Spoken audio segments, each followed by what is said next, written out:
le piadu wade ko cho di ne ping bene ke wel ke ping ku de wel bene ke wel bar wa ina te dunial ba o we ni jong ni du ba ga ko le ke ka lo ke ku pye wo ya ni ne ke lo ya ni da ka won won ko to ku bu le ni Yesu ke so ba ni da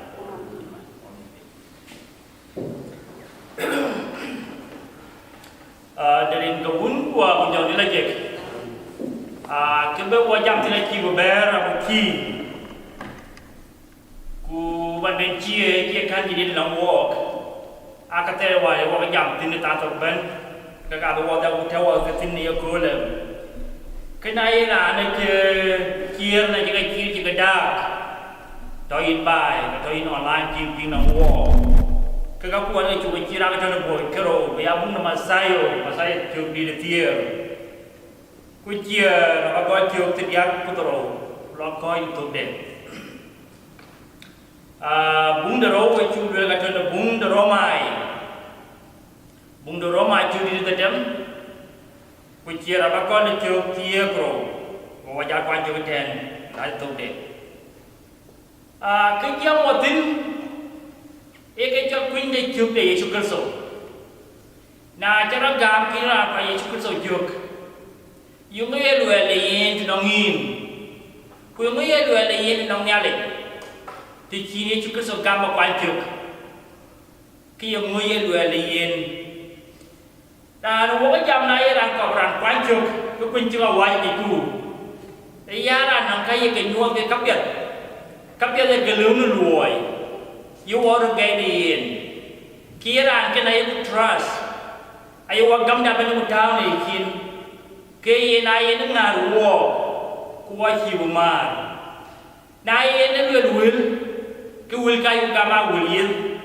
Naik ni jam itu kalau terus kayu luil ni nak luil ni nak kenying lagi. Kira biuku. Kayu pinto. Ini ayo biang luil. Kira kan ayo biar siapa community. Kalau biar tu way kanisa, kalau biar tu way akuma, karena kita trust dan pangim, nang qualities kebir, ira ada banyak ngim nang ini era anu kau nomor. Kaya juga seorang kian banyak pinum, kian pinum kuan gam kira anu kau lu nomor, mana era anu kau lah dekor pinum hun, aja kian tahu ni no. Yo ke to mana tu kon nyok to pi ki le be ran na le down ni kin cha ko pi ke Kristo ke ka kin no ngang net ke yen ki ran ma ko jal ngar bi ya we ka tin ni ban bi ne bo ki ran ba kuma pa no be lu ko ngor ku pa be ben lu ke kon kena ta ken bi kin nyok kran cho Yesu Kristo Wan kian banyak minum kubur luai deh. Ayah ingul ya kau cakap, ya hijau ya kau yen, ya kau jen, ya nangan wajib kepir ya kedoj. Goran ben kau gam kau ini yen. Goran ben kau nangan trust lah kalau Yesu Kristo. Now le to kau ada buang itu betul. Kita akhir kau pikir akhir kau bennya tu benda kau kujal buan dan kau wana baik. Kita kiai nabi ni kiru wayan nama jaga nama kau puji kek. Kuka yang ada Yesu Kristo yang kelam ada kian. Wabaga tu dugil jom di dia. Waya agil, waya pion, waya lah. Jual nu. Jualan bagai jom nyuntun. Ajan trust wah. Jadi Yesu Kristo kuan juga di nama kau. Kuna aja banyak nyanyian ia kule kan juk. Kacau lah jeng lebaran biar cuba kuan juk. Kena jatuh korbu jam yang mana? Yesu Kristo beran kuman bekerja kian nyara warien. Kaya mula luar yen nang walk. Yesu Kristo wajib kum ni dia. Lekian puan wan kau ke di dua, wala kau rekan walk. Macam nak kau berluan. Lekian kami kan mor. Kau kirim macam ni lagi. Kurang jual Yesu Kristo era lekian depannya tidur ceban penuh. Kaya dulu wala le pira teri kene kaya Yesu Kristo jam na kira kibun Maria man ku ye keniara waren kira na kira dia Yesu Kristo ko belewo man ki Yesu Kristo man nya ko buya nya na wa kan ka tie ka piro ka pir pinom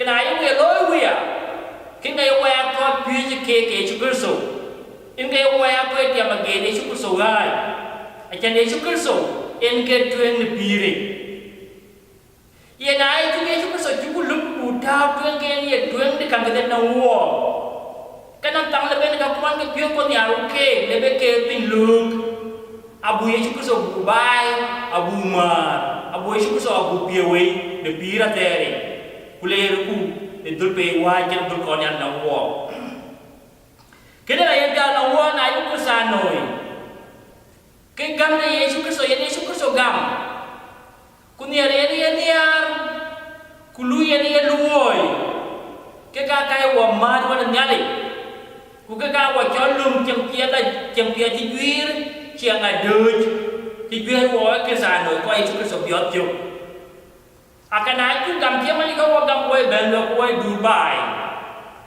ko wo dia mu tina ting na na ban ko bitia magedi Yesu Kristo ko belia lu ne kuna yo lu ne ke Yesu Kristo bunyar kuna yo Yesu Kristo yu ku ye niar ke Yesu Kristo niar yo Yesu Kristo niar ai chi wa cái nghề wa nhà ra này mình chi lưu đừng ngấm cái như mình nhàn quý quan muốn mà nhiều cái lưu đừng ngấm mà cái lưu đừng nhiều ai chẳng như lưu đại cho nên chúng tôi đừng nhiều mình chi lưu đừng ngấm na chú elo bây giờ cái điều này chúng tôi sẽ qua dia mà ghé ra ero ti cái uang wajib dia kau ni amal abu chúng tôi sẽ bu padol kalau ku dolwaje Kwa betul aja Yesu Kristo. Kwa jengam dah kita ye ni. Kuyu kopi yang nyali ke, nyali. Kita kan ye Yesu itu elwel, nap Yesu terman. Na era ni elor, tiara ni elor, kabawa ya elor. Kuna era na ke elor, kita punya jadi elor. Wajah wajah tu, mere war niar, lui war lui kapiat. En ko wa mar wa nyale lo ni wa nim kie ni yen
nhi rồi các nhà về nào đi qua đi phải là nhà tuồng ở nhà bị ra thế Yesus Kristus có quan điểm mà nên có cho cái mình chỉ có cho tu bên Yesus Kristus vậy Wujud dia bagi ada baik Yesus Kristus dulu wajib di dia boy pada Yesus Kristus yang lempo wabila kau kalau dia wabila kau niat nyale wabila kau ben nyale ni ayu ni hidup dunia wabila kau yang ni tunjuk dunia nyale nangwo main ya dulu dengan dia dengan kakek ibu perlu ya wajah nak dia dengan kita dia walk menduduki pilate aku dikul dia beban Kunai kuna kayu beliau dekat limpia kan leh.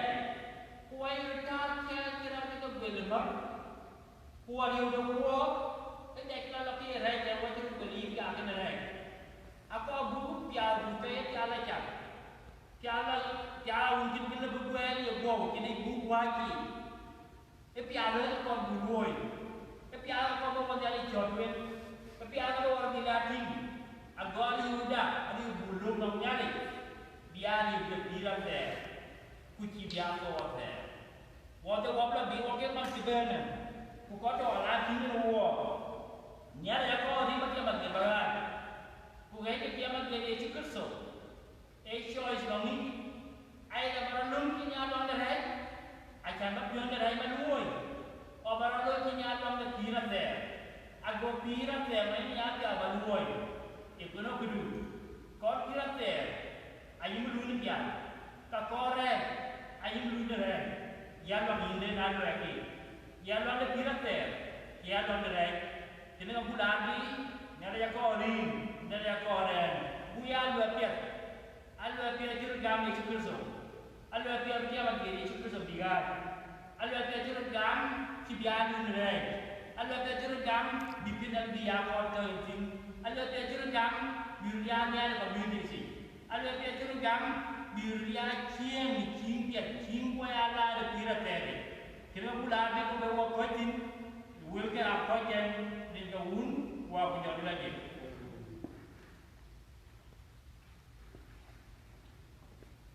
Lalu, indah diatu, guna kau wilke kulit keping. Ni jauh luar, naruh nanti kita boleh mudah dia waktu dia akui, puji wajah kuman untuk korban, relasi kesebajikan. Kalau jauh begini, quan hệ sering dari yang mana